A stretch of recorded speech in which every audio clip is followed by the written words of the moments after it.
தமிழ்நாட்டில் வருகிற 27ஆம் தேதி வங்கக்கடல்ல உருவாக உள்ள புயலுக்கு மோந்தா என பெயர் வைக்கப்பட்டிருக்கு. அதற்கான பெயர் காரணம் குறித்து தான் இந்த செய்தி தொகுப்புல பார்க்க போறோம்.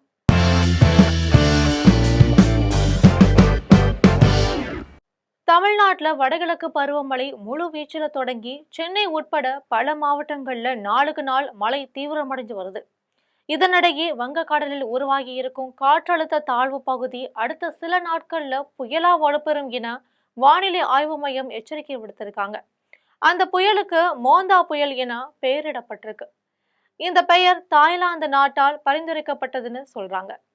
தாய்லாந்து மொழியில் மோந்தா என்பது ஒரு பெண் பெயர். இதோட அர்த்தம் என்ன அப்படின்னு பாத்தீங்கன்னா, மணமிக்க மலர் அல்லது அழகான பூ அப்படின்னு பொருள்படுது. தாய்லாந்துல இந்த பெயர் மென்மை, அழகு மற்றும் இயற்கையின் மனத்தை குறிக்கும் நற்பெயரா பயன்படுது. எனவே தாய்லாந்து வழங்கிய பெயர் இயற்கையின் அழகையும் மலையின் நறுமணத்தையும் பிரதிபலிக்கிறதுன்னு சொல்லப்படுது. வங்கக்கடலில் தற்போது நிலவும் காற்றழுத்த தாழ்வு பகுதி அக்டோபர் 26ஆம் தேதி ஆழ்ந்த காற்றழுத்த தாழ்வா வலுப்பெற்று அக்டோபர் 27ஆம் தேதி காலை புயலா மாறும் அப்படின்னு இந்திய வானிலை ஆய்வு மையம் தெரிவிச்சிருக்காங்க. இந்த புயல் தென்மேற்கு மற்றும் மேற்கு மத்திய வங்கக்கடல்ல உருவாகி அதுக்கப்புறம் மேற்கு வடமேற்கு திசையில நகரும் வாய்ப்பு இருக்கு அப்படின்னு வானிலை ஆய்வு மையம் தெரிவிச்சிருக்காங்க. இதன் காரணமா வட தமிழகம், கடலோர மாவட்டங்கள், டெல்டா மாவட்டங்கள் மற்றும் உள் மாவட்டங்கள்ல எல்லாமே கனமழை பெய்யும்னு சொல்லப்படுது.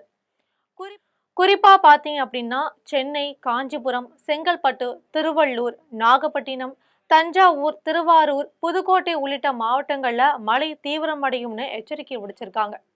வங்கக்கடலில் உருவாகும் காற்றழுத்த தாழ்வு மண்டலம் 26ஆம் தேதி ஆழ்ந்த தாழ்வா மாறுது. அதற்கப்புறம் தான் 27ஆம் தேதி காலையில புயலா வலுப்பெற வாய்ப்பு இருக்கு. இதற்கப்புறம் புயல் மேற்கு நோக்கி நகர்ந்து தமிழ்நாட்டின் வடகிழக்கு பகுதிகளுக்கு மழை பெய்ய காரணமாயிருக்கு. இந்த நிலையில கடலோர பகுதிகளில் மீனவர்கள் கடலுக்கு செல்ல வேண்டாம்னு எச்சரிக்கை விடுக்கப்பட்டிருக்கு. புயல் உருவாகும் காலத்துல காற்றின் வேகம் மணிக்கு 50 முதல் 60 கிலோமீட்டர் வரை வீசும்னு சொல்லப்படுது.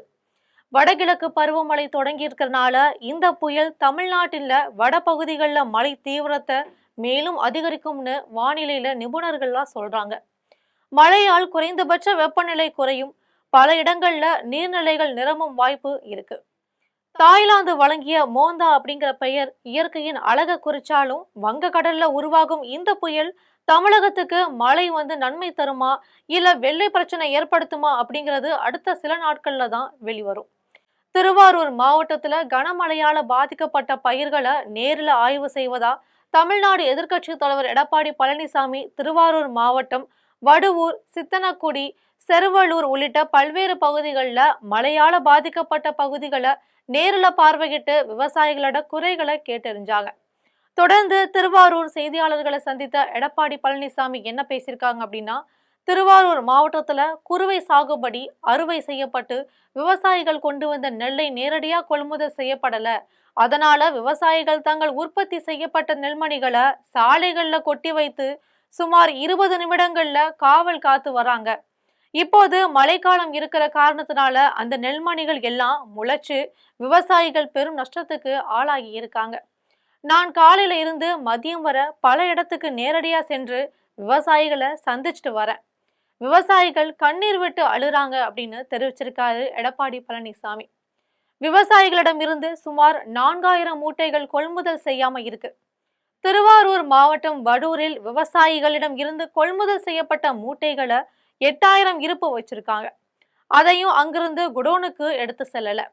இன்னும் விவசாயிகளிடம் இருந்து 7500 நெல் மூட்டைகள் கொள்முதல் செய்யாம இருக்காங்கன்னு திறந்த வெளியில கொட்டி வச்சிருக்காங்கன்னு சொல்றாங்க. விவசாயிகளின் உழைப்பு வீணாகிட்டே வருது. அதே மாதிரி திருவாரூர் மாவட்டம் சேரமங்கலம்ல 7500 மூட்டைகள் கொள்முதல் செய்யப்பட்டு அடுக்கி வச்சிருக்காங்க. அடுக்கி வைத்து மூட்டைகளும் குடோனுக்கு எடுத்து செல்லல. இன்னுமே விவசாயிகள்கிட்ட இருந்து 8000 மூட்டைகள் கொள்முதல் செய்யாம குவியலா குவிச்சுதான் வச்சிருக்காங்க. அங்கேயும் நெல்மணிகள் முளைச்சுதான் காணப்படுது. வேகமா நடவடிக்கை எடுக்கப்பட்டு தஞ்சாவூர், நாகப்பட்டினம் உள்ளிட்ட மாவட்டங்கள்ல கொள்முதல் செய்யப்படாம மலைகளில் நனைந்து வரும் நெல்மணிகளை உடனடியா தமிழக அரசு போர்க்கால அடிப்படையில கொள்முதல் செய்யணும் அப்படின்னு சொல்லியிருக்காரு. விவசாயிகள் வாழ்வாதாரமே இந்த கொள்முதலில் தான் இருக்கு. விவசாயிகள் கொண்டு வந்த நெல்லை நேரடியா கொள்முதல் செய்யல அப்படின்னா விவசாயிகள் எந்த அளவுக்கு துன்பப்படுவாங்க, வேதனைப்படுவாங்க, எந்த அளவுக்கு பாதிக்கப்படுவாங்க அப்படிங்கிறத அரசு கவனத்துல எடுத்துக்கணும் அப்படின்னு எடப்பாடி பழனிசாமி கேட்டிருக்காரு. குறிப்பா நகை அடமானம் வைத்து நெல் பயிர் சாகுபடி செய்து நெல்லை நேரடி நெற்கொள்முதல் நிலையங்கள்ல வைத்து காத்திருப்பதா கண்ணீர் விடுறாங்க. எவ்வளவு சிரமப்பட்டு விவசாயிகள் நெல்லை அறுவடை செஞ்சாலும் ஒரு குழந்தைய போல வளர்த்து சாகுபடி செய்த நெல்லை விற்க முடியாத ஒரு சூழ்நிலைக்கு தள்ளப்பட்டிருக்காங்க. செறிவூட்டப்பட்ட அரிசிக்கு மத்திய அரசு அனுமதியை கொடுக்கல அப்படின்னும், ஆனால் ஆகஸ்ட் 18ஆம் தேதியே மத்திய அரசு அனுமதி வழங்கப்பட்டு விட்டது அப்படிங்கிறது கூட தெரியாம சட்டமன்றத்துல ஒரு அமைச்சர் தவறா பதிவு செஞ்சிருக்காரு. விவசாயிகளுக்கு குறைந்தபட்ச ஆதரவு விலை உயர்த்தப்பட்டிருக்கு அப்படிங்கிறது உணவுத்துறை அமைச்சர் தெரிவிச்சிருக்காங்க. இது உற்பத்தி செலவு கூடுதலா உள்ள கணக்கிலேயே குறைந்தபட்ச ஆதரவு விலை வழங்கப்பட்டிருக்கு.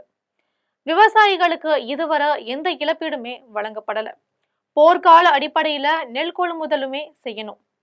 தொடர் மழை காரணமா அறுவடைக்கு தயாராக இருந்த நெற்பயிர்கள் முளைத்தே விவசாயிகளுக்கு உரிய இழப்பீடு வழங்கணும். 30 லட்சம் மூட்டைகள் இன்னும் கொள்முதல் செய்யப்படாம இருக்கு. இந்த அரசு முழுமையா தோல்வி அடைஞ்சிருக்கு. விவசாயிகளுக்கு எந்த நன்மைகளும் கிடைக்க பெறல என்பதுதான் உண்மை அப்படின்னு, உற்பத்தி செய்யப்பட்ட நெல்லை கூட விற்க முடியாத ஒரு அவலநிலை இந்த ஆட்சியில தான் காணப்படுது அப்படின்னு சொல்லியிருக்காரு. இனிமேலாவது வேகமாகவும் துரிதமாகவும் செயல்பட்டு நேரடி கொள்முதல் நிலையங்கள்ல நெல் கொள்முதல் செய்யணும் அப்படின்னு பாதிக்கப்பட்ட விவசாயிகளுக்கு தக்க நிவாரணம் வழங்க வேண்டும் அப்படின்னும் அன்போடு கேட்டுக்கொள்கிறேன்னு தமிழ்நாடு எதிர்க்கட்சி தலைவர் எடப்பாடி பழனிசாமி தெரிவிச்சிருக்காரு.